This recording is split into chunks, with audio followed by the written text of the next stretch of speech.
and making him look at her migrating tattoo. And it's not a seagull, by the way, it's a butterfly. You want Mary to get up out of her wheelchair and turn around and, OK, I say, forget it. And I'm turning away, all set to emigrate, when the second idea slaps me. I'll do it, I tell her. Do what? She says. Get the tattoo, I say. Go on, she says. Well, I explain, Santi writes back, no problem with the tattoo, but you're too young. So we'll put it on your granddad and he can mind it for you and you can look at it any time you want, till you're old enough to have it yourself, on your arm or whatever. His chest, she says.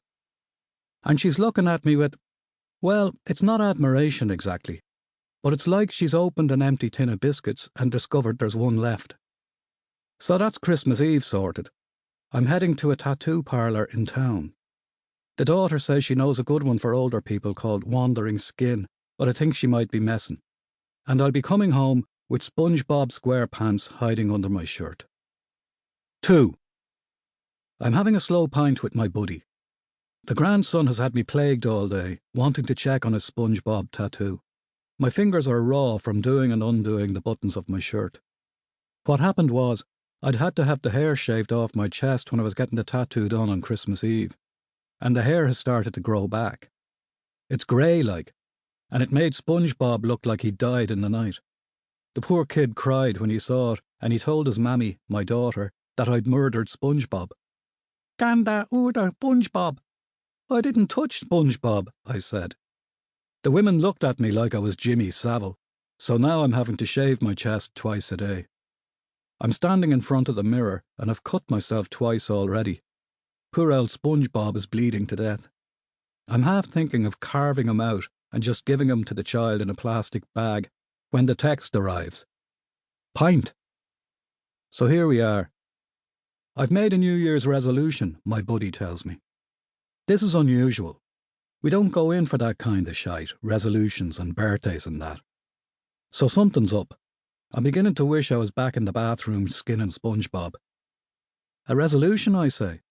Yeah, he says. I've decided. From now on, I'm going to be honest. I know he's looking at me, but I'm staring at my pint. He's going to say something, I know he is, something embarrassing or sad. He's my friend and all, but I'm hoping to Christ he sticks to the football. But he doesn't. I identify as a woman, he says. And now I look at him. He's 60 or so, same as myself. But, I say, like, you're a man. I know, he says. You're dressed the same as always. I know.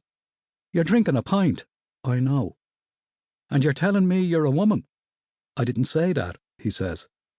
I said, I identify as a woman. I'm not as shocked as I think I probably should be.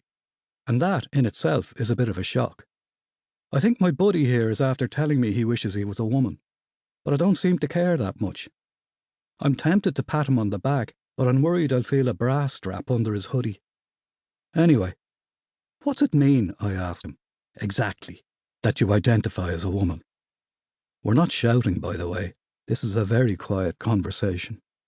I'm not sure, he says, but I heard it on the radio and I just thought to myself, that's me. It felt right. And tell us, I say, are you a lesbian? What? 'Cause it would probably be handier if you were. How would it, he asks. When we talk about women. We never talk about women. If we did, I say. If a good-looking woman walked in now, say, we could both agree on that. It'd be nice. He shrugs, exactly the same way he's been shrugging for the 25 years I've known him. He tells me not to tell anyone and I promise him I won't. But I tell the wife. I'm a bit lost and in need of a bit of guidance. A good buddy of mine says he identifies as a woman, I tell her. Which one? The wife asks me. He wishes to remain anonymous, I say. Is it? And she names him. Good Jesus, I say, how did you know? Ah, well, she says. And then the grandson comes in, wanting to assess SpongeBob. So that's that until later, when we're up in the bed. The wife has a theory. His wife, my pal's wife, died a while back, 3 years or so. Maybe more. I don't trust myself with time anymore. Anyway, she says, my wife, that he misses her. Yeah, I agree, that's true. And maybe he misses her more than he'd miss himself, she says.